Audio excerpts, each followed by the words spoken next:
This story doesn't begin with a fight. It begins with a dinner, a quiet table, polite smiles, a language no one thought mattered, and a sentence that once heard can never be unheard. Sometimes the deepest betrayal isn't loud. It doesn't come with slammed doors or raised voices. It comes calmly, spoken to someone else, in a way that makes us realize how we've been seen all along. In that moment, the pain isn't just what's said. It's the understanding that something has been shrinking inside us for a long time and we finally see it clearly. This isn't a story about punishment or taking sides. It's about that instant when the room keeps moving, the conversation goes on, and inside everything freezes. When we're forced to ask ourselves a hard question: how much of who we are did we silence just to belong? Let's step into this story with a little quiet and a little honesty. Because sometimes what breaks us open is also what finally wakes us up. My name is Dash Holloway, and I've carried this like a bruise you can't show anyone. I'm going to tell you what happened that night, what I found afterward, and how a language I learned in silence became the one thing that saved me. But before I share my story, I want to know you're here with me. Just say listening in the comments or tell me where you're watching from.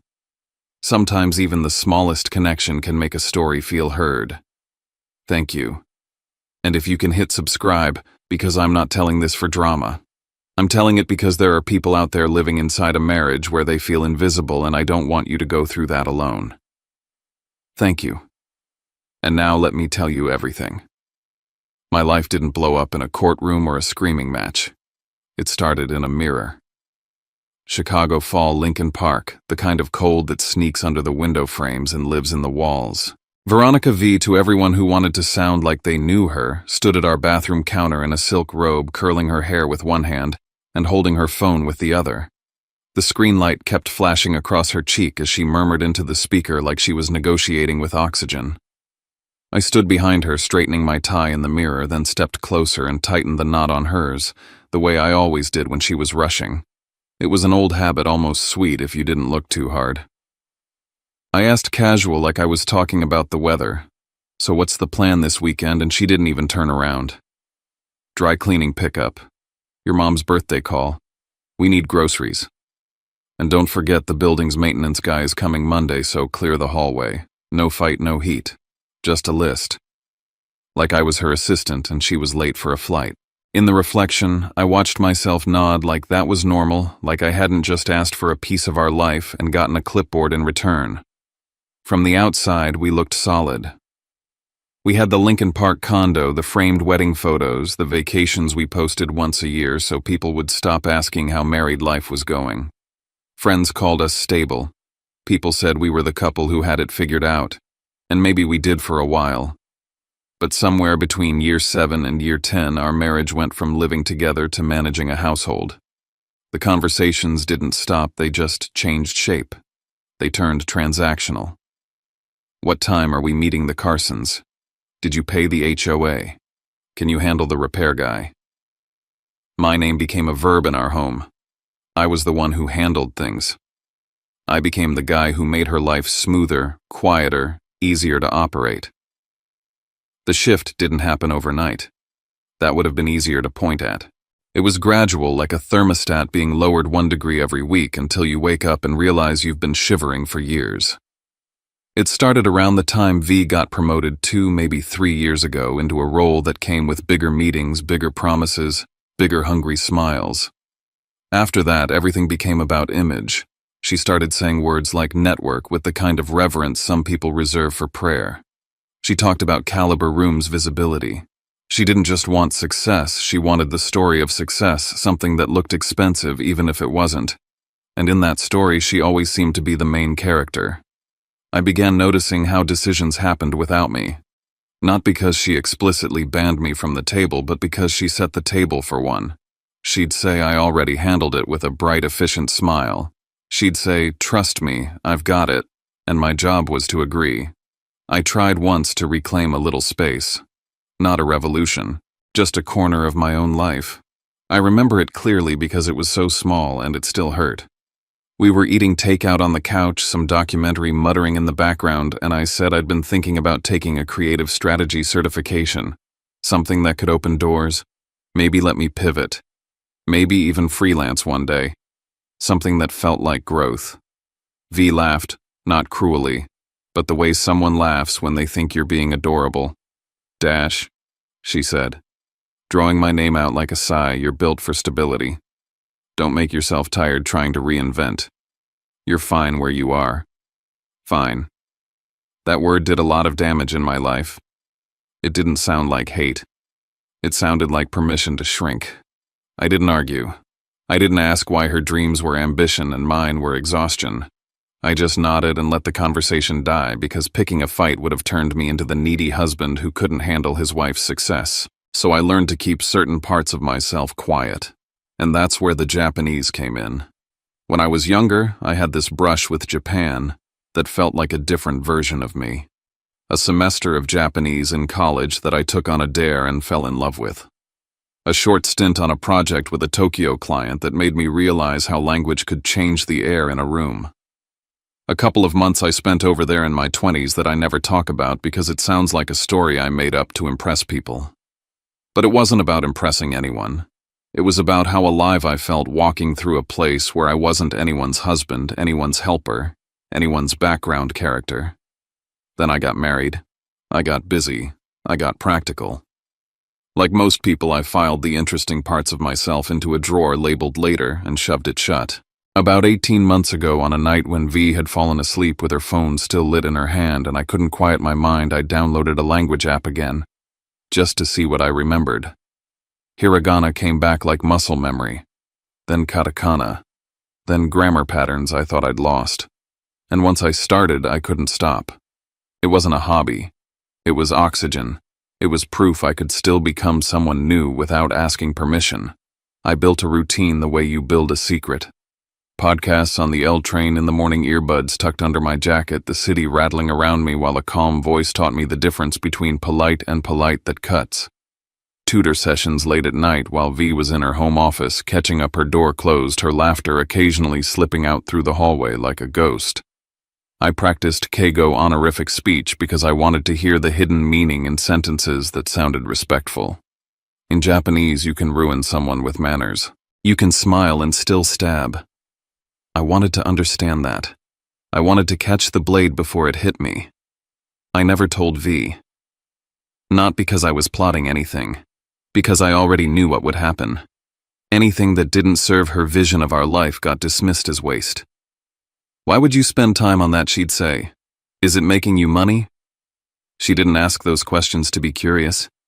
She asked them to close the door, so I kept my Japanese tucked inside me like a second heartbeat. There were other small things I didn't talk about either, but one of them matters. A few months back, after one of her work trips, I watched her change passwords, not in a casual security update way, in a hurried, almost nervous way. Laptop first, then phone, new passcode, new face. She didn't say why, she just did it. And when tax season rolled around, she told me, "Don't touch the tax papers this year, I'm handling it." She said it like she was doing me a favor. Like I should be grateful I didn't have to worry my stable little head about it. I remember standing in our hallway late one night, coming home from the gym, seeing a stack of documents on the entry table forms, statements, envelopes, then watching her sweep them into a folder the second she heard my keys. I didn't accuse her. I didn't even bring it up. I didn't have a reason I could name. Just a pebble of unease I kept in my pocket. And then one evening in late fall, V came home early. Not early like 6:30, early like before the sun gave up. She walked in with a kind of electricity in her shoulders, tossed her bag down and kissed my cheek like she remembered she had a husband. "Big news," she said already, smiling. "We're closing a deal with a Japanese client, like a real one. This could change everything." I said that's amazing, and I meant it because part of me still wanted to be proud of her. Part of me still thought if I loved her hard enough, she might look at me like a partner again. She opened the closet and started pulling hangers like she was selecting costumes. "Next Thursday," she said. "We have a business dinner in West Loop. You're coming." I blinked. "Me, yes, you." She said it like the decision had already been signed. They're old school. They want to see stability, marriage. It's optics. She found a suit jacket of mine and held it up like she was judging fabric quality. Dark, clean, no loud tie. And you're going to keep it simple. Simple how she looked at me for the first time that day really looked, and the look wasn't cruel. It was managerial. Smile. Be pleasant. Don't try to be funny. Don't get into work talk. Just don't say much. It landed in my chest like a quiet insult. The kind you're supposed to swallow with a grin. Then she added almost as an afterthought, "He doesn't speak much English anyway, so you'll just be bored. I'll handle the Japanese." The Japanese. She said it with pride, like she'd earned the right to speak in a room I couldn't access. She never asked if I understood. She never wondered what I did with my time when she was too busy to notice me. And that's when the decision formed in my mind, clean and cold as the lake wind outside. I nodded like the obedient husband she expected. I let her think I was just going to sit there and look supportive. But inside, I made myself a promise. Next Thursday, I would sit at that table in West Loop and I would pretend I didn't understand a word of Japanese. I would let Veronica talk the way she talked when she thought I couldn't hear. And I would finally learn exactly who I was in her story. Thursday came fast, like the city had been counting down without telling me. All day, Chicago felt sharpened. The sky stayed the color of dirty steel. The wind off the lake cut through my coat like it had a personal grudge. By the time V got home, she moved through the condo with the focused energy of someone about to step onto a stage. She didn't ask if I was ready. She inspected. "Stand up," she said. And I did. She smoothed the front of my jacket with both hands, tugged at my sleeves, checked the line of my collar like I was a mannequin she'd rented for the night. No jokes, she warned, voice low and firm. No side conversations. Don't try to talk about your work. Don't make it about you. I watched her in the mirror by the door while she adjusted her lipstick. There was a tremor under her control, something tight around the eyes. It wasn't fear of the client. It was fear of failure. Fear of losing the room. And buried inside that fear was something I recognized: she didn't trust me to help. She trusted me to stay out of the way. On the drive to West Loop, she rehearsed. Not out loud, but in fragments. A phrase here, a name there. "Sato-san," she said once, "the way you say someone important enough to alter your posture. This deal makes or breaks my year." She tapped her nails against her phone and added almost casually, "Just follow my lead." 15 minutes early, of course. We parked and walked toward the restaurant, the streetlights throwing pale pools of light onto the sidewalk. The place was sleek and quiet from the outside, the kind of restaurant where you don't hear laughter, you hear money. Inside, the air smelled clean wood citrus, something smoked. The host greeted V like she belonged there. V smiled like she did. While we waited, she opened her front-facing camera and checked her hair, then her smile, then her eyes. She looked around the room with tiny, precise movements like she was mapping the exits. I remembered something she'd said months ago after a conference: partners buy trust before they buy product. Tonight, she wasn't selling software. She was selling a version of herself. And somehow I'd been packaged as part of it. When Sato-san arrived, he moved with the calm confidence of someone who has spent a lifetime watching people try too hard. Mid-50s silver at the temples, tailored suit glasses that made his gaze feel sharper without him ever raising his voice. He bowed slightly, then offered his hand. V went first, flawless. I followed, steady, quiet. "Mr. Halloway," he said in English accent, present but not heavy. His pronunciation was careful, practiced. Not the doesn't speak much English V had warned me about. That was the first little twist of the knife. V hadn't been protecting him from me. She'd been protecting her control of the conversation. We sat. The table was set like an operating room. 2 water glasses, gleaming silverware, a candle that made everything feel intimate in the most unnatural way. The server introduced themselves with that soft, polished voice high-end places train into people. V's posture lifted a fraction higher like she'd just been plugged in. The conversation started in English, safe, shallow, the kind of talk that keeps everyone smiling while no one risks anything. "How was your flight? How do you like Chicago?" "Yes, the weather is brutal." V laughed at the right beats. I added a polite sentence or two and then stopped the obedient husband. Then as the first course came out, V switched to Japanese. Smooth, confident, more fluent than I expected. She didn't just translate words, she carried tone. She used the polite forms effortlessly, the kind of Japanese that says I belong in this room. I lowered my eyes like I was lost. I even let my face drift into that mild, supportive blankness people wear when they're out of their depth. Inside my mind stayed razor sharp, catching every honorific, every careful dodge, every choice of phrasing. Sato-san asked about market expansion. V answered with clean, assertive optimism. He asked about timelines. V gave him a story. Not a lie, exactly. More like a painting with the shadows edited out. She spoke like she was the engine behind everything. The way she spoke, you'd think no one else existed in her company. I sat there and let it happen because that's what I'd promised myself. Listen, don't flinch. Let her show you who she is when she thinks you can't understand. Halfway through, Sato-san turned his head slightly toward me and asked in Japanese, polite and direct, what I did. The question was gentle, almost generous. A door opening. I was ready to answer in English, short, respectful, the way V wanted. I took a breath. V cut in before I could make a sound. Oh, she said in Japanese, light laugh tucked into the sentence like decoration dashworks in branding. A smaller agency. It's not anything too serious. She waved it off with a softness that felt like a pat on the head. He's more of a home person. He likes stability. My fingers tightened around my water glass. I kept my smile. I kept my eyes calm. But inside, something twisted. Sato-san nodded once, slow. He didn't interrupt her. He let her continue. V leaned in just slightly, like she was sharing a private truth with him, and she said it in Japanese with the kind of polished warmth that makes a cruel thing sound reasonable. Honestly, he's here for optics. He's great at showing up and being supportive, but I handle the decisions. For a second, the candlelight seemed to flicker louder. It wasn't just that she dismissed my work. It wasn't even that she answered for me. It was the way she erased me without hesitation, reduced me to a prop while I sat 3 feet away, like I was furniture, like my presence had a function and my voice didn't.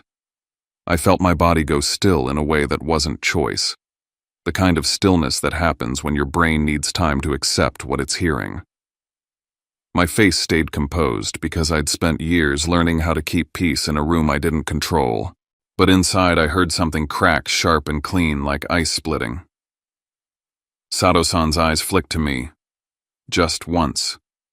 A pause so small anyone could have missed it. But I didn't. His gaze held a question not spoken. A reassessment. Like he was weighing the power balance at our table and finding it off. The server placed another course in front of us, breaking the moment. V kept talking still in Japanese, still smooth, still selling.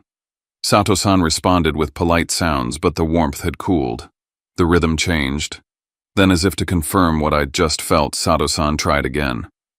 This time in English, looking at me directly, he said, "And you, Mr. Holloway, you enjoy your work." I opened my mouth. V answered first too fast. "He likes it," she said, smiling brightly like she was translating my life for me. "He's happy where he is."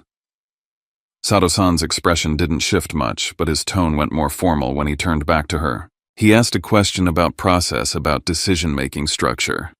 The kind of question that sounds like business but is really character assessment. V answered smoothly, but I could hear the slight tightening in her Japanese now. The careful over-politeness people use when they sense they're being tested. I sat through the rest of the dinner like a man watching his own obituary get drafted in real time. I smiled at the right moments. I nodded when someone glanced my way. I played my role so well that even I almost believed it. By the time we left, V was glowing. She thanked Sato-san in Japanese, perfect bow, perfect smile. He bowed back, then looked at me again. It was a pleasure, he said in English, measured and soft. "I wish you well." The words were polite, but the way he said them felt like a message slipped under a door. In the car, V exhaled like she'd been holding her breath for 2 hours. That went great, she said, already scrolling through her phone. He's impressed, I can tell. I stared out at the dark Chicago streets sliding past the city lights smearing into lines like everything was moving too fast. My hurt didn't burn. It didn't even sting. It settled. It turned cold. And when my pain turned cold, it stopped being a wound and became a plan. V kept humming on the drive home like the city was applause and she was taking a victory lap. The heater in the car blew warm air that made the windows fog at the edges, and outside Chicago blurred into hard lines and traffic lights. She talked the whole way, not at me, just around me, like I was a quiet surface she could bounce her excitement off of. Sato-san liked the restaurant. Sato-san nodded at the projections. Sato-san smiled when she mentioned the rollout timeline. She kept repeating the phrase, good signal, the way some people say blessing, as if saying it enough times could make it permanent. I answered in small, safe pieces. That's great. Sounds promising. I'm happy for you. My voice came out even almost bored, and that was the point. Inside, I was replaying her Japanese in my head the way you replay a car accident you somehow walked away from. Not the words she said about business. The words she said about me. I sorted them like files. This one was dismissal. This one was control. This one was a warning. There was a difference between insult and strategy, and what she'd done at that table hadn't felt like a slip. It had felt practiced. When we got back to the condo, she kissed my cheek the way you tap a receipt after you sign it. I have to send a recap, she said, already walking toward her office. I need to strike while the iron's hot. Her heels clicked down the hallway. Her door closed. A second later, I heard her laptop open. Then her voice again, softer now, business smooth, like she'd slipped into a different skin. She wasn't relaxing. She was sprinting. I stood in the kitchen with my jacket still on, staring at the sink like it had answers in it. The candlelight from the restaurant was still in my eyes, that warm glow that had made everything look romantic while my marriage was being described like a product feature. I poured myself a glass of water and took 2 sips I didn't taste. Then I walked past her office door, slow, casual, like I was just heading to the bedroom, and I heard it. Not a full conversation. Just fragments, the kind that catch on your brain because you weren't supposed to hear them. Yes, I'll move it. A pause. Before the end of the month. Another pause, tighter. No, not from there. From the fund. Fund. Transfer. Before the end of the month. She didn't say our fund. She didn't say the fund. She said it like it belonged to her. Like it was a tool in her hand. I kept walking, my heartbeat steady, only because my body had already learned how to look calm while something inside it burned. In the bedroom, I took off my tie and laid it flat on the dresser the way I always did, like keeping things neat could keep my thoughts neat. I sat on the edge of the bed and let my mind move backward through the past year, not as nostalgia, but as evidence. The password changes after her trips. The way she'd angled her phone screen away from me at dinner, at brunch, at the grocery store. The way she'd stopped saying we when she talked about the future and started saying I. The taxes. Don't touch the tax papers this year, I'm handling it. The phrasing had sounded like kindness. Now it sounded like a lock clicking shut. I didn't sleep much. I stared at the ceiling and listened to the building settle. Somewhere down the hall, a neighbor's door closed softly. Outside, a siren passed and faded. V came to bed late, slid under the covers with her phone still in her hand, and exhaled like she'd run a mile. She didn't cuddle.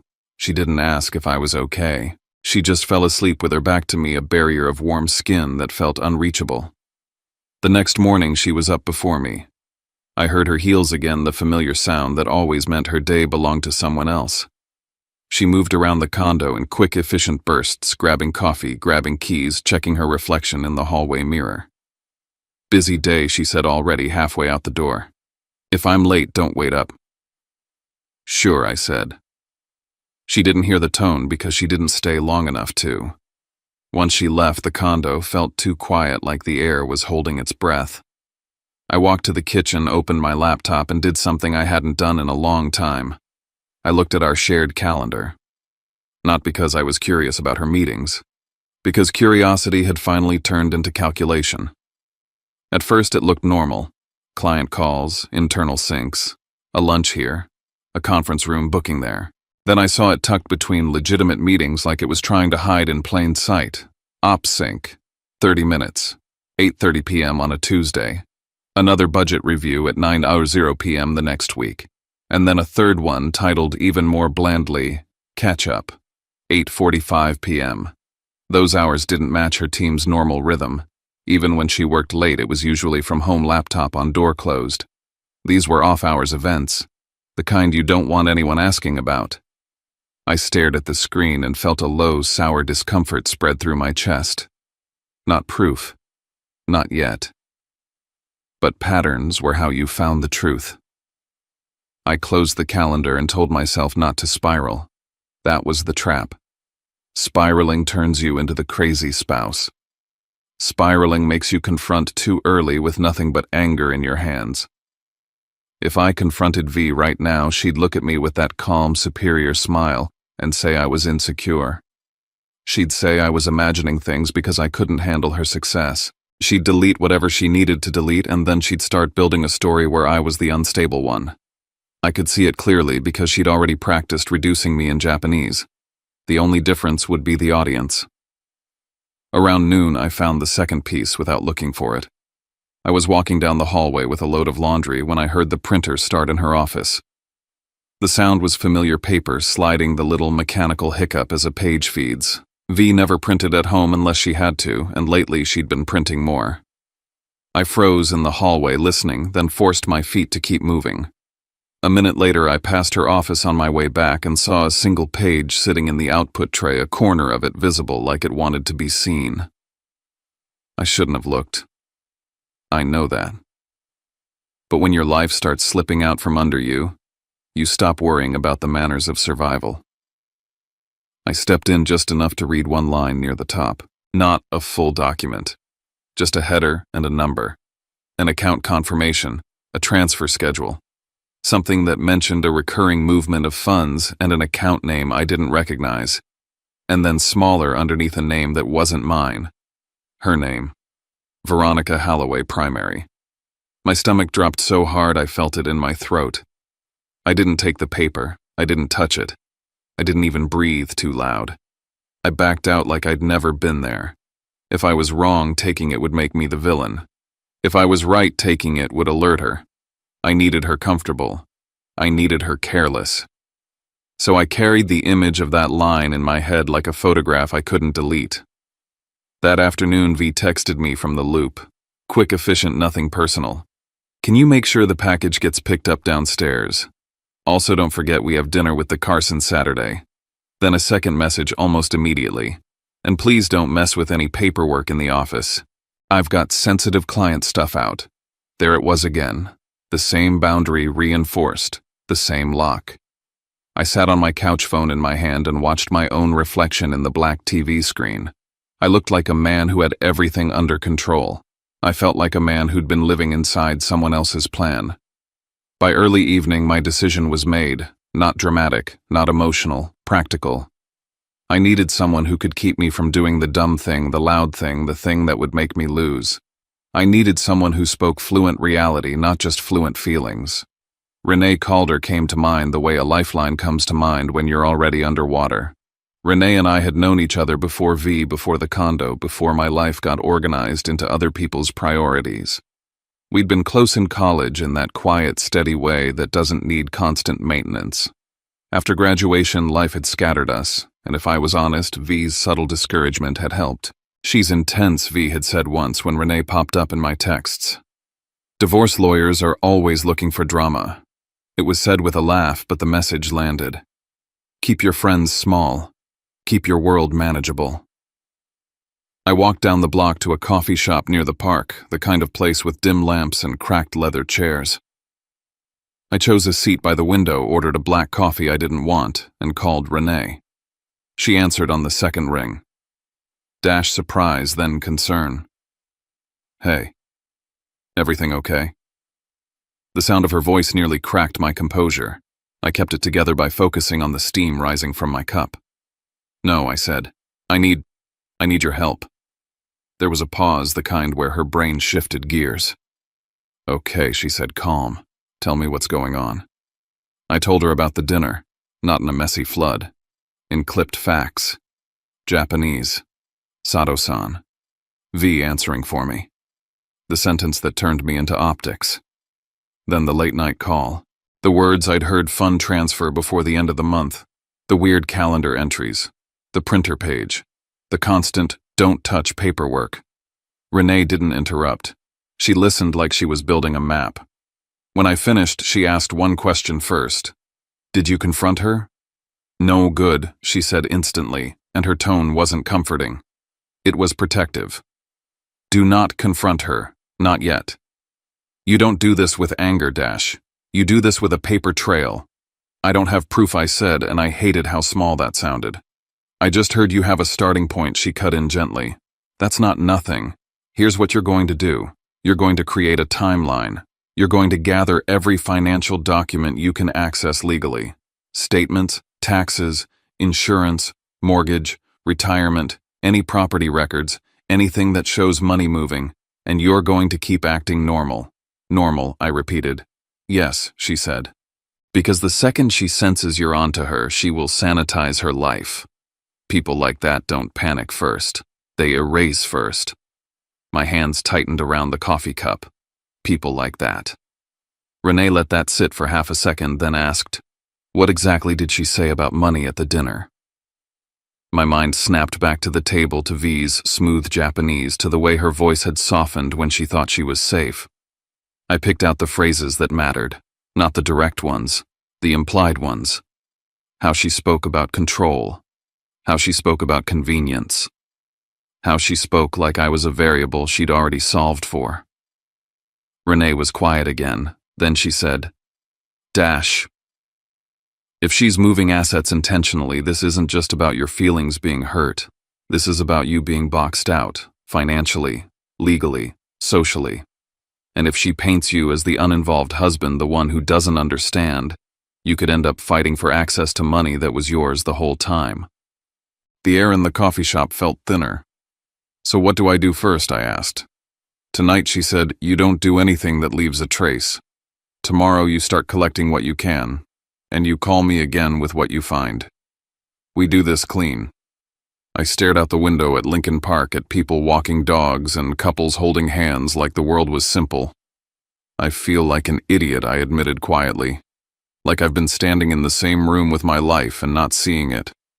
Renee's voice softened just enough. You're not an idiot. You're a decent person who assumed your spouse was also decent. That's not stupidity. That's trust. And trust can be used against you. But it can also be the reason you win if you get smart now.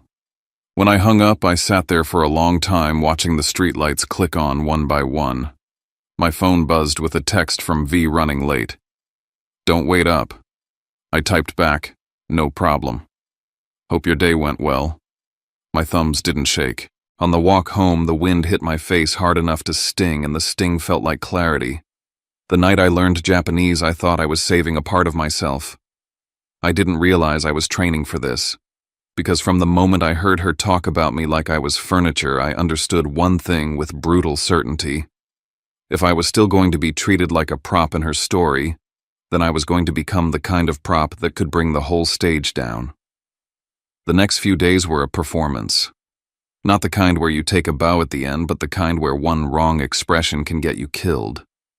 I woke up at my usual time, made coffee, the way V liked it, asked her how the day before had gone with the exact level of interest a good husband is expected to show. Everything okay after dinner, I asked once, like I was referring to the West Loop night in general, not the sentence that had turned my blood to ice. V didn't look up from her phone. Great, she said. Really great. I told you. Just needed you to be supportive. Supportive. The word sat between us like a leash. I smiled, kissed her forehead, and watched her leave. Inside me, something had shifted. I wasn't trying to win her back. I wasn't trying to prove my worth. I was collecting facts. I started paying attention to tiny things the way you do when you suspect there's a leak in your ceiling and you're trying to find the first drop. How she angled her phone away when she texted. How her laptop snapped shut the second I walked by. How her tone changed when the subject was money, like she was stepping onto a protected floor. Renee told me I needed time to gather without looking suspicious, so I built myself a reason. I emailed my boss and asked to work remote for a few days. I blamed it on a heavy deliverable and the need for uninterrupted focus. That was true enough to pass, and it gave me cover to be home without it looking like I was monitoring my wife. If V asked, I kept it simple. "I'm trying to knock something out," I said. "Clients being picky." "Good," she replied, barely listening. "Just don't get in my way this week." I started with the quietest thing I could touch without setting off alarms, the joint account. Not because it was the only place money lived, but because it was the place she assumed she could hide inside. I sat at my desk with my laptop open, the condo silent, the hum of the refrigerator the only witness, and logged into our banking app. Seeing the numbers felt oddly intimate, like opening a drawer in someone's bedside table. I downloaded statements as PDFs month by month, then saved them in a plain folder with a boring name. I didn't upload them to cloud yet. Renee had warned me about leaving digital footprints at home. First collect, then transfer safely. Once I had 3 years of statements, I did what Renee had told me to do. I made a timeline. I didn't look at the total balance first. I looked for movement, patterns, anything that repeated with the confidence of a habit. That's when I saw it. A small transfer automated every month, sometimes twice. Not huge. The kind of amount you shrug at when you assume it's a subscription or a bill. A few hundred here, 1,000 there. Always the same kind of reference code. Always to an account name that was abbreviated just enough to be vague. At first I told myself it could be innocent, an investment, a savings vehicle. Something she set up and forgot to explain. But then I totaled it. 8 months, 10 months, a year. The number made my mouth go dry. It wasn't one dramatic theft. It was a steady siphon. Quiet as breathing. Money leaving our life and going somewhere I'd never seen. I took screenshots, then downloaded the transfer confirmations where I could. I wrote down the dates, the amounts, the reference codes. I didn't click contact support. I didn't message the bank through the app. I didn't do anything that would generate a notification V might see if she checked account alerts. I was learning to move like smoke. That night, V came home energized and irritated the way she always did when she'd spent all day performing competence for strangers. She talked about alignment and pipeline while she kicked off her heels. I listened like a good spouse, asking a question here and there, keeping my tone light. Then I set my first small test. A soft trap. Something that wouldn't start a war if she was innocent, but would tell me everything if she wasn't. So I said casually as I rinsed a plate, "We should probably look at year-end stuff soon. Taxes, savings, all that. I can take some of it off your plate." V's head snapped up too fast. It wasn't anger. It was reflex. "No," she said immediately, then softened it into a smile that didn't reach her eyes. "I already have an advisor helping me with everything. It's handled." With everything I kept my voice gentle. Curious, not accusing. She waved a hand like she was brushing lint off a blazer. "Dash, you don't really understand that stuff. You get stressed out. Let me carry it." The phrasing hit me so hard I almost laughed. It was the same tone she'd used at the dinner table, just translated. "The same story you don't understand, I decide." I nodded. "Okay," I said. "If you're sure." V relaxed immediately, as if my agreement was the only proof she needed that I hadn't changed. She went into her office and shut the door. As soon as she did, I moved to the next step. The drawer. The paperwork she told me not to touch. I didn't rip it open. I didn't rummage like a thief. I opened it with care like a librarian. I looked for things that would plausibly be there: insurance policies, tax returns, HOA documents, mortgage statements. I photographed pages quickly, then placed them back exactly where they belonged. I took my time not to make noise. I listened for her footsteps. That's when I found the second gut punch. A printed confirmation letter for an account I'd never heard of. Her name listed as the account holder. An opening date that lined up almost perfectly with her promotion 2 years ago. Not last week. Not after the dinner. This had been in motion for a long time. The dinner wasn't the beginning. It was a checkpoint. My hands stayed steady while I took the photo. My mind didn't. Because once you realize someone has been planning around you for years, you stop asking if you're paranoid and start asking how far the plan goes. The next morning, while V showered, her phone buzzed on the counter. I didn't touch it. I wasn't going to become that guy. But the screen lit up and I caught a name in the preview. A first and last name. Not a pet name. Not a friend nickname. A workplace name. Maya Klein. The message was short. Something like confirming tonight's ops sync. Same place. My heart thumped once heavy, then leveled out. Ops sync. There it was again, crawling out of the calendar and into real life. V came out of the bathroom and flipped the phone over in one smooth motion, too smooth like she'd done it before. "I'm late," she said, and moved past me without meeting my eyes. I waited until she left, then I sat down and did the one thing Renee had told me to watch for Beyond Money narrative. The story V was building about me, the way she framed me to other people. Because money could be divided in court, but a story could poison everything. A story could make a judge think I was uninvolved. A story could make her company think I was unstable. A story could make mutual friends stop calling. That afternoon, while I was working in a coffee shop near my agency downtown, I saw an email pop into the shared inbox we still used for household stuff. It was a follow-up from Sato-san's assistant, polite and concise, summarizing the dinner and next steps. My eyes went straight to one line. They wanted a short follow-up meeting before finalizing, not just with V, with both of us. To better understand long-term stability and partnership support, it said in clean corporate English. I felt a strange jolt in my chest, something between hope and dread. Then I heard the condo door open in my mind, V coming home, seeing that email, realizing the client wanted to see me as a person. I could picture her reaction before it happened. When I got home that evening, the email was gone. Not moved. Not archived. Gone. V was in her office door, half closed, voice low. Yes, she was saying we'll keep it focused on the business side. I didn't ask what she was talking about. I didn't let my face change.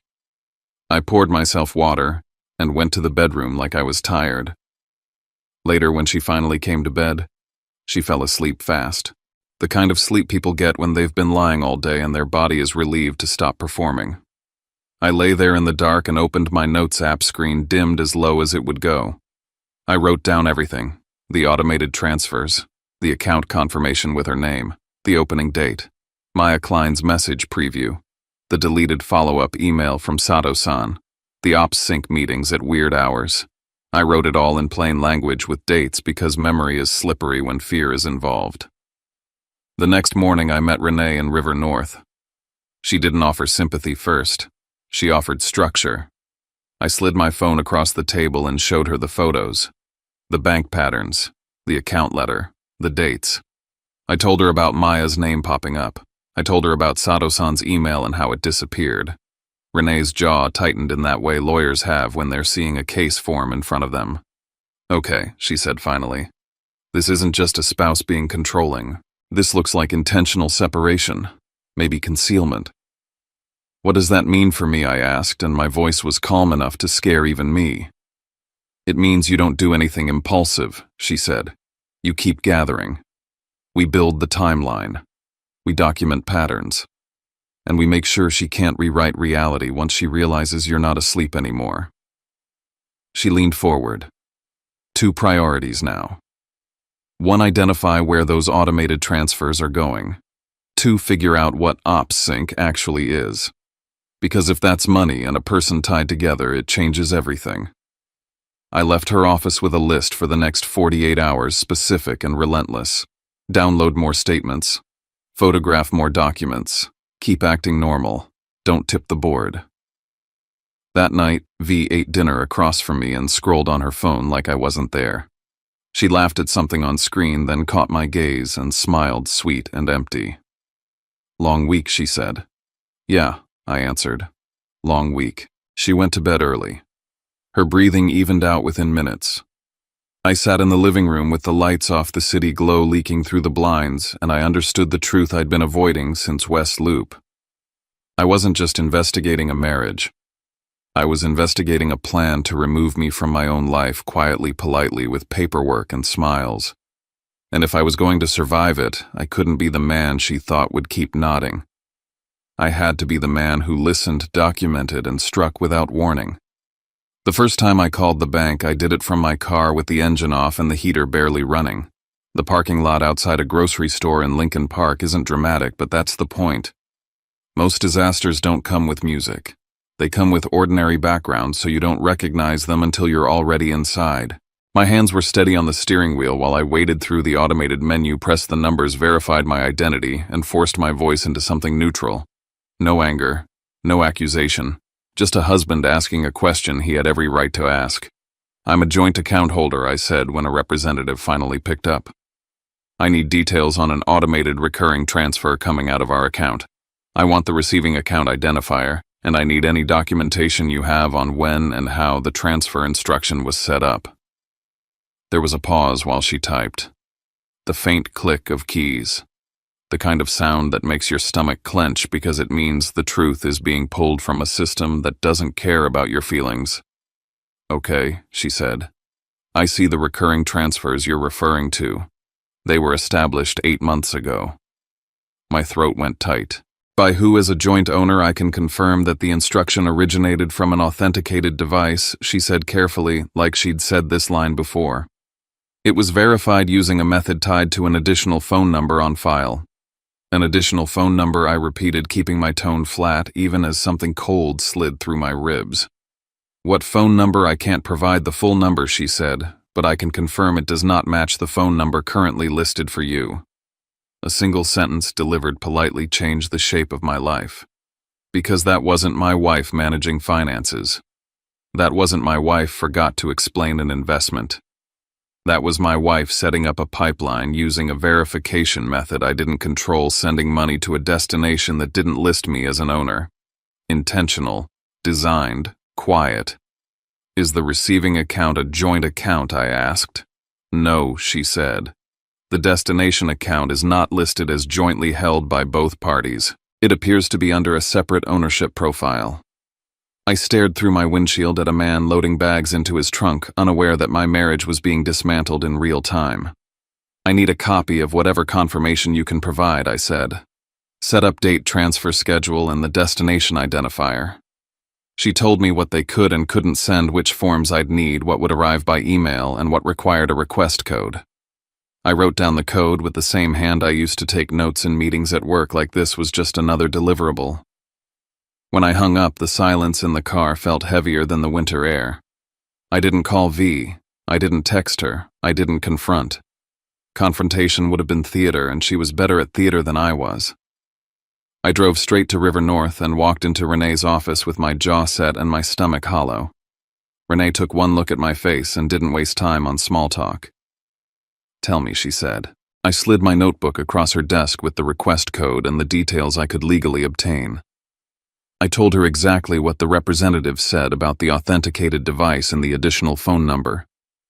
I watched Renee's expression tighten, not shocked, not emotional, just focused.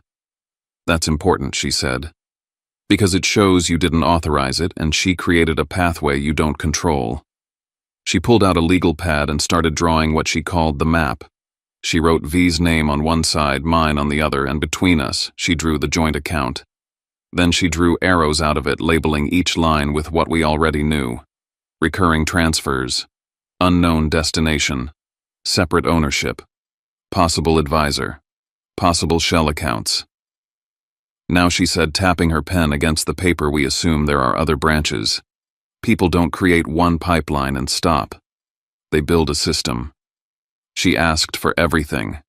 Pay stubs, insurance policies, the condo mortgage docs, retirement accounts, any investment statements I could access. She asked if we had any property beyond our condo. I almost laughed. "Not that I know of," I said, and the words tasted bitter. "That's exactly why we're going to find out," she replied. That night, I went home and played the husband. V was on the couch, laptop open, a spreadsheet on her screen that she snapped closed the second she saw me. Long day, she said, voice sweet in that way that meant she was watching me. Same, I said. Clients being a pain. She studied me for half a second longer than normal. You've been working at home a lot, she said. Not a question, a probe. Deadline, I replied, shrugging. It's easier to focus here. Uh-huh, she said, and the sound carried a warning. Then she smiled and walked over and smoothed my collar the way she had before the dinner. The gesture looked affectionate to anyone else. To me, it felt like someone checking a tag to make sure the merchandise hadn't been swapped. 2 days later, I found the second branch. It came disguised as something boring, because that's how these things always hide. I was looking through documents we kept for the condo HOA letters insurance renewals when I saw a printed email thread tucked behind a stack of unrelated papers. It wasn't addressed to me. It wasn't even meant to be in that drawer.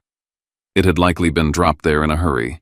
The subject line was bland closing timeline. I scanned it quickly just enough to make my skin go tight. It referenced a unit number, a deposit, and a property management company I didn't recognize. A condo, not ours. Another address. Another set of numbers. My pulse hammered once, then steadied. I took a photo, then another, and put the paper back exactly as I found it. In the bathroom mirror later, I looked at my own face and realized I wasn't shocked anymore. I was angry, yes, but shock had burned out. Shock is what you feel when your life collapses suddenly. This was something else. This was realizing your life had been quietly rearranged while you were still living in it. Renee confirmed what my gut already knew. If she put down a deposit or bought a property in her name only using marital funds, that becomes part of the marital estate, she said. But we need documentation. We need proof of where the money came from. So I started tracking V the way you track a storm, not by chasing it, by watching patterns and pressure changes. I used public things, building logs, the timestamps on the door camera feed that the condo association provided residents.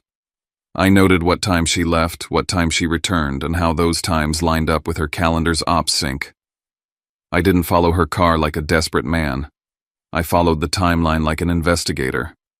One Tuesday, she left at 7:40 p.m., wearing a fitted coat and a kind of lipstick she didn't wear for normal meetings.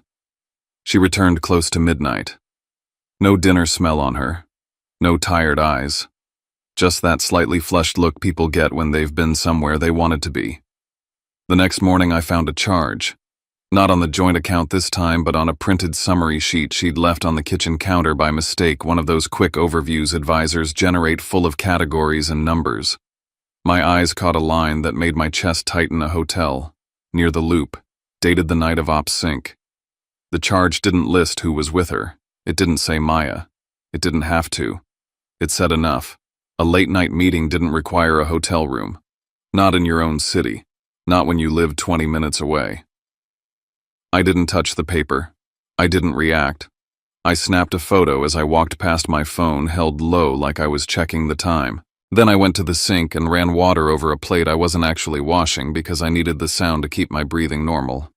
That afternoon, I checked another channel Renee had suggested, one most people forget exists until it ruins them: loyalty accounts, travel points, reservation apps, anything tied to an email address or phone number. We still had one household email for building notices and shared subscriptions. V hadn't bothered to separate that yet. There it was, a confirmation email sitting in the inbox like a confession, not explicit, not romantic, just details. A reservation, a room type that implied 2 people, a late check-in time, a location that matched the charge I'd seen. And at the bottom, the kind of line you don't notice until you're looking for it: guest name, M. Klein. Maya. My hands went cold on the keyboard. The world narrowed to that single initial and last name typed in clean black letters like it was nothing. I closed the laptop and sat back staring at the wall, waiting for my body to catch up to what my brain already understood. It wasn't just money. It wasn't just control. It was a double life built out of spreadsheets and polite smiles. That night, V watched me more closely. She asked questions that sounded like concern but landed like surveillance. "You're quiet lately," she said as we ate. "You okay?" "Just tired," I replied. "Work's heavy. You've been on your phone a lot." she said, slicing her food with precise little movements. Emails, I said, not looking up. She set her fork down. Dash, she began tone softening into something almost sweet. I need you steady right now. This deal is huge. Sato-san likes stability, family support. If you start acting weird, it reflects on me. There it was, the leverage, not love, reputation. I nodded like I understood. I've got you, I said. Her shoulders loosened by a fraction. She believed the mask again. 2 days later, she dropped the next move on the table like it was a gift. We were standing in the kitchen and she was scrolling her phone with that casual authority she used when she wanted something to feel inevitable. This weekend, she said, we're meeting my financial advisor. I kept my face neutral. Why? So we can get organized, she said too quickly. Sign a few things, clean up some accounts, make next year easier. She smiled and it looked warm until you saw the impatience behind it. It'll be quick. Just paperwork. Paperwork. The word hit like a bell. Because paperwork was how she moved people without leaving fingerprints. Paperwork was how she turned choices into signatures. Sure, I said, forcing my voice to stay easy. Whatever you need. V's eyes searched mine for a crack. She didn't find one. She kissed my cheek, satisfied. Thank you, she said. This is important. As soon as she walked away, I pulled my phone out and texted Renee with hands that finally shook a little. I told her about the advisor meeting. I told her about the hotel charge and the confirmation email with Maya's name. I told her the recurring transfers were tied to an authenticated device that wasn't mine. Renee's reply came back immediately. Do not sign anything. Play along. We'll plan.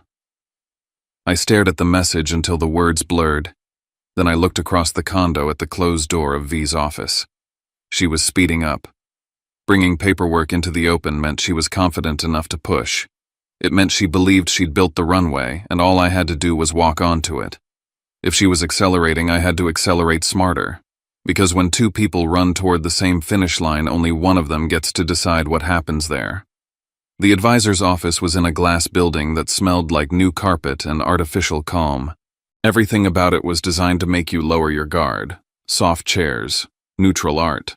A bowl of mints on the table like this was hospitality instead of strategy. V walked in like she owned the place, heels sharp on the floor, smile already loaded. She introduced me with that same polished tone she'd used with Sato-san, like she was presenting a product with a clean warranty. This is my husband Dash, she said. He's supportive. The advisor, mid-40s, crisp suit handshake that lasted half a second too long, smiled at me like I was a formality. V did most of the talking. She talked fast, dense, with terminology moving from account types to allocations to efficiency like she was trying to outrun questions. I sat back and listened, and it felt like West Loop all over again, just without the sushi and candlelight. Same posture, same script, same implication that my job was to nod. Then the paperwork came out. A neat stack, clipped together tabs labeled in bright colors. The advisor slid it toward me with a pen, the universal gesture of legal consent. This will streamline everything, he said. We're just updating access, consolidating, making sure you're both aligned for the upcoming year. I flipped the first page and saw enough phrases to know what the trap was. Authorization, consent, transfer permissions, a structure that would move money without needing my signature later. The kind of document that lets someone say you agreed when you didn't understand what you were agreeing to. I'm not signing today, I said calmly. V's smile tightened like a pulled thread. Dash. She said sweet but sharp, it's standard. I still want to read it, I replied. I'm allowed to read what I sign. The advisor chuckled lightly like I was being cute. Of course, it's just V cut him off. Not in an obvious way. In a way that sounded like concern. He gets anxious about money, she said, looking at the advisor like she was apologizing for me. He doesn't really understand the mechanics. If you explain too much, he spirals. Just keep it simple. There it was. Out loud. In English. In front of a third party. My face stayed still, but something inside me went perfectly quiet. Because the sentence wasn't about me. It was about the story she needed other people to believe. I was the nervous husband. The simple one. The one who didn't get it. The one who needed her to manage the world for him. I looked at V and held her gaze, not angrily, just steadily, and I watched her blink first. I'm not spiraling, I said, voice even. I'm reading. V's expression shifted. A flicker of annoyance slipped through the polish. We don't have time for this, she said, the sweetness draining. This is for our future. Our future, I repeated, letting the words hang. Yes, she pressed. For the plan. For next year. For what I'm building. What she meant was clear for what she was building without me. I'll take copies, I said, and I held out my hand for the packet. The advisor hesitated, then slid the stack toward me. V's eyes narrowed. Why are you making this hard? She asked, voice low now. I'm not, I said. I'm being careful. Careful, she scoffed. Or controlling. The projection was so clean it almost impressed me. We left with the papers in my bag and tension in the air like static. In the elevator, V stood too close, her perfume sharp, her jaw clenched. You embarrassed me, she hissed under her breath. I didn't say anything, I replied. You didn't cooperate, she shot back. There's a difference. Back in the condo that night, she played a new game. The guilt game. She poured herself a glass of wine, didn't offer me one, and paced the living room like she was rehearsing a speech. Sato-san values family stability, she said, not looking at me. He likes to know a partner's home life is solid. I stayed on the couch, my hands folded, the paperwork heavy in my bag. Okay, I said. If you mess this up, she continued, voice softening into something almost plaintive. You're destroying what I've worked for. Do you understand that everything we have depends on this? Everything we have. It would have hit harder if I hadn't seen the transfers, the hidden account, the condo deposit, the hotel reservation with Maya's name. Everything we have, she said, while she siphoned money out of our joint life like it was an expense. I'm not messing anything up, I said. I just want to understand what I'm signing. V turned eyes sharp. You don't trust me, she said, and she made it sound like a crime. I held my face neutral. I'm trying to be responsible, I replied. She stared at me for a long moment, then walked away, her footsteps hard on the floor. Fine, she said. Do what you want. But the tone promised consequences. That night I started doing what Renee had told me to do, document the narrative. I didn't need dramatic recordings. I needed patterns. I saved V's texts where she called me anxious, uninformed, difficult. I wrote down her exact phrasing from the advisor's office. I noted how she used Sato-san like a weapon. I kept it all in one place with dates and times because feelings can be argued with, but timestamps don't flinch. The next morning I got an email that made my blood run colder than any bank statement. It wasn't sent to our household inbox. It came to my personal email, the kind V didn't monitor because she didn't think she needed to. The sender was Sato-san's assistant, and the subject line was polite, almost boring follow-up inquiry. The message was brief. They were grateful for dinner. They wanted to better understand the broader support structure for long-term collaboration. They would appreciate a short conversation with me at my convenience, not through V. Not with V copied, directly to me. I read it twice, then a third time because the implication felt unreal. Sato-san had noticed. Or at least he'd noticed enough to step around V and check the part of the story she'd tried to keep silent. It was a door opening, and it was also a blade because if V found out, she would clamp down harder. I forwarded the email to Renee with a single line. He reached out to me directly. Renee called within minutes. Don't respond yet, she said. Not until we decide how to use it. But save everything. That's proof she doesn't control the narrative completely. That afternoon, V came home early, and it wasn't the excited early, like when she announced the Japanese deal. It was the tense early, the kind that means something happened at work. She barely looked at me. She went straight to her office, closed the door, and I heard her on the phone again, fast-coded, urgent. We need to keep this contained, she said at one point. No, he can't be involved. I didn't know if she meant Sato-san, the advisor, Maya, me, maybe all of it. Later she came out with her smile back on, too smooth like it had been repainted. She walked over and touched my shoulder. Hey, she said, voice gentle. I've been under a lot of pressure. I don't want us fighting. I nodded. Me neither. Then sign, she said, and the gentleness vanished on the last word. I stood up slowly. I'm not signing until my attorney looks at it, I said. The silence that followed felt like stepping into an empty room and realizing you're not alone. V's face tightened, then rearranged itself into something colder. Your attorney, she repeated like the phrase offended her. So you've been talking to someone. I didn't answer. Not because I was scared, because I was done volunteering information. She stepped closer. Let me be clear, she said, voice low, controlled. If you don't sign, I will make sure everyone understands why this is hard. I will make it very clear who has been carrying this marriage. Who contributes? Who has been holding us back? Holding us back. The way she said it, you'd think I'd been dragging her through mud instead of building a home around her ambition. I looked at her, and for the first time I didn't feel love in the room. I felt negotiation. I felt a hostile takeover dressed up like marriage. That night I went back to Renee's office with the advisor packet in my bag and V's threat still ringing in my ears. Renee spread the papers out on her desk, reading quickly, eyes narrowing at specific clauses. This is exactly what I thought she said. Consent language, authorization. It's designed to limit your objections later. Can she do it without me? I asked. Not if we move first, Renee said. She slid her chair closer and lowered her voice like we were discussing something sacred. Here's what we're going to do. We pick a morning. We file for divorce and we deliver an evidence package to her company's compliance department the same day, the same window. So she can't sanitize her accounts, can't spin the story, can't go to work first and frame you. My stomach tightened. That's nuclear. She's already gone nuclear, Renee replied. She just did it quietly. We're simply making it visible. Renee outlined what she needed from me to make the package heavy enough to land. A link between Maya and the money, or Maya and the hotel nights, or Maya and a conflict of interest pattern at work.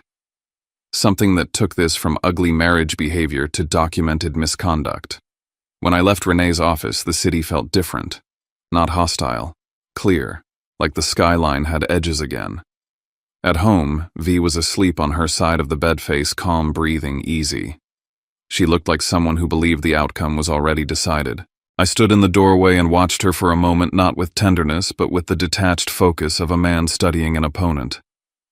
I realized then that the worst night of my life hadn't been West Loop. West Loop was just when I heard the truth. The worst moment was always the one right before you strike back, when the person who's been controlling you thinks you're still under their hand. Friday morning arrived with the kind of cold that makes the city feel sharpened. I was already seated in Renee's conference room before most of Chicago had finished its first cup of coffee. The blinds were half open, letting in a thin gray light that flattened everything it touched. On the table in front of me were 3 stacks of paper aligned with a precision that felt almost ceremonial. The divorce petition fully prepared and ready to file. The evidence package tabbed and indexed by timeline, transaction, and correspondence. And a short clinical summary Renee had drafted reconstructing the exact language Veronica had used in Japanese at the dinner in West Loop, stripped of emotion and written the way lawyers write facts when they want them to survive contact with reality. I didn't feel nervous. That surprised me. Somewhere between watching money disappear from our joint account and hearing my wife reduce me to a decorative object in another language, fear had burned off. What replaced it wasn't rage. It was order. When you finally understand the system you're trapped in, the panic gives way to logistics. At 8:42, Renee's phone buzzed. She glanced at the screen, then slid it toward me without comment. The last piece had landed. A hotel invoice forwarded from an internal system routed through a corporate travel tool tied to an email ending in my wife's company domain. The reservation listed 2 guests. The billing code matched a project Maya Klein had oversight on. Same date as an ops sync. Same location. Same pattern. It wasn't dramatic. It was worse than that. It was clean. That's the bridge, Renee said quietly. Person to place, place to money, money to corporate resources. At 9 or on the dot, she sent the compliance submission through the company's official reporting channel. No accusations, no adjectives. Just facts, attachments, logs, and a request for internal review. She CC'd HR as protocol required and documented the transmission like it was a surgical procedure. This isn't revenge, she reminded me, though I hadn't suggested otherwise. This is containment. At 9:30, the divorce petition was served at Veronica's office in the Loop. I wasn't there. That was intentional. If I'd been present, she would have turned it into a scene something loud and emotional that let her reassert control through chaos. Instead, the papers arrived quietly handed to her by someone who didn't care about her title or her tone. I put my phone on silent and left it face down on the table. By 10:20, Renee's inbox chimed again. She read the message once, then a second time, and her shoulders lifted slightly like a weight had shifted. They've acknowledged receipt, she said, and they've restricted her access to several systems pending review. That was the moment everything tilted. Not because it was punishment, but because it removed her favorite weapon. Veronica's power had always come from speed, from acting before anyone else realized a move was being made. Now she was frozen in place, unable to clean, delete, or rewrite. My phone began to vibrate against the table, a steady insect hum that wouldn't stop. I didn't look at it at first. Renee did. She noted the time, the frequency, the missed calls stacking one on top of another. When it finally paused, she checked the voicemail log and raised an eyebrow. "It's escalating," she said. I flipped the phone over and saw the list. Missed calls, texts, voicemails. The messages shifted tone exactly the way Renee had predicted. Confusion, anger, panic, pleading, accusation, then back to pleading. Each one felt like a pulse from a life I'd already stepped out of. Around 11, she changed tactics. She didn't just call me. She called people around me, a mutual friend, someone I'd worked with years ago. She tried to plant the idea that I was unstable, that I was sabotaging her career, that I'd imagined things. Renee instructed me not to respond, not to correct, not to defend. Let her build the record, she said. It won't help her. By early afternoon, word filtered back through professional channels that the company had widened the internal review. Maya's name had come up. Certain expenses were being questioned. The phrase conflict of interest had entered the conversation. That was the point of no return. Renee leaned back in her chair and studied me. "You shouldn't go home alone," she said. "Not today." We arranged for an escort, someone neutral, someone official enough to keep the temperature down. I didn't argue. Control once taken away makes people unpredictable. Just before we left her office, my phone lit up again, this time with a message from an unfamiliar number. The text was short, polite, written in careful Japanese. A representative connected to Sato-san requesting a direct conversation with me specifically to clarify concerns about transparency and family representation. I showed it to Renee. She nodded once. "We don't answer yet," she said, "but we keep it." I stepped out into the cold with a set of keys that no longer felt like mine, walked down familiar streets that suddenly looked staged, and rode the elevator up to the condo with someone standing quietly beside me. The hallway smelled the same as it always had. Clean, neutral, empty. The hardest part wasn't the paperwork or the phone calls. It was the moment my hand closed around the doorknob, knowing that on the other side of it was the first face-to-face meeting after her world stopped bending to her will. Veronica was already there. She looked like someone who had run out of scripts. Her hair wasn't quite right. Her blazer was on the chair instead of hanging neatly. The apartment felt charged like the air before a storm. She started talking the second I stepped inside. Explanations poured out of her fast and tangled. Misunderstandings, overreactions, corporate politics. She said my name the way she used to, like it was supposed to pull me back into position. "You've destroyed everything," she said, then immediately softened. "I was trying to protect us." I listened without interrupting. Not because I was passive, but because I didn't need to win the conversation. I needed it to end. She shifted tactics when she realized emotion wasn't working. She leaned on nostalgia, on shared memories, on the version of us that existed before she started treating life like a hierarchy. Then she tried justification. "I said what I said at dinner because that's how business works," she snapped. You flatter them. You simplify things. I looked at her and asked one question calmly. If that was all it was, why did you say the same thing about me in front of the advisor? She froze. That wasn't Japanese, I continued. You didn't need to impress anyone then. She scoffed, trying to recover. You didn't even understand the Japanese. You're imagining things. That was the moment I'd been waiting for. I answered her in Japanese briefly, precisely using the same level of politeness she'd used at the dinner. The sentence wasn't dramatic. It didn't need to be. It was enough. The color drained from her face. She stared at me like I'd changed shape in front of her. Then anger surged in sharp and ugly. She accused me of spying, of invading her privacy, of stalking her movements. Renee stepped forward and ended that line of attack with a reminder of what had been gathered legally and what had already been documented. The threats deflated. I packed a suitcase without rushing. Each folded shirt felt like reclaiming a square inch of myself. Veronica alternated between crying and lashing out. I didn't match either rhythm. She tried one last time, telling me I'd get nothing, that she'd planned for this, that she made more money and had better lawyers. Renee corrected her with facts. About joint funds, about unauthorized transfers, about attempted coercion, about consequences. Months passed the way months always do when a life is being dismantled carefully. Through filings, through negotiations, through accountants tracing money and naming it properly. The outcome wasn't cinematic. It was fair. Assets were divided, accounts disclosed, hidden structures exposed. The company's investigation concluded quietly, but decisively.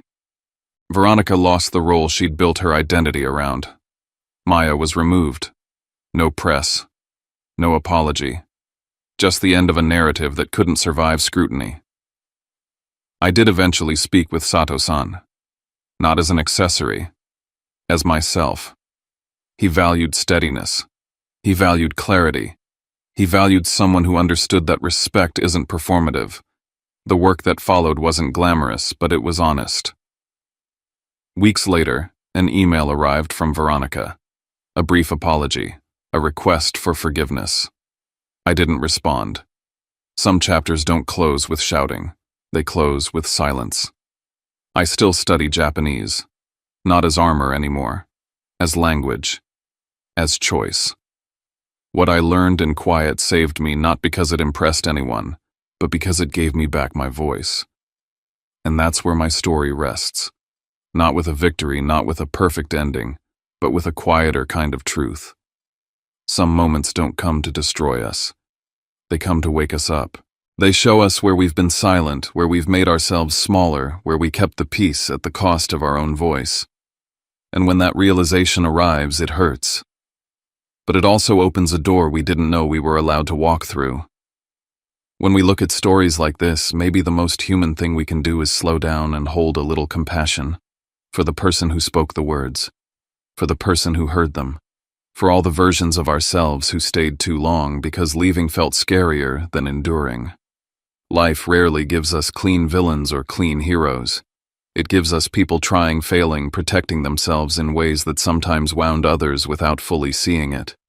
If this story touched something in you, if it reminded you of a moment when you realized your worth a little too late or just in time, you're not alone here. This space exists so we can listen quietly, honestly, without judgment.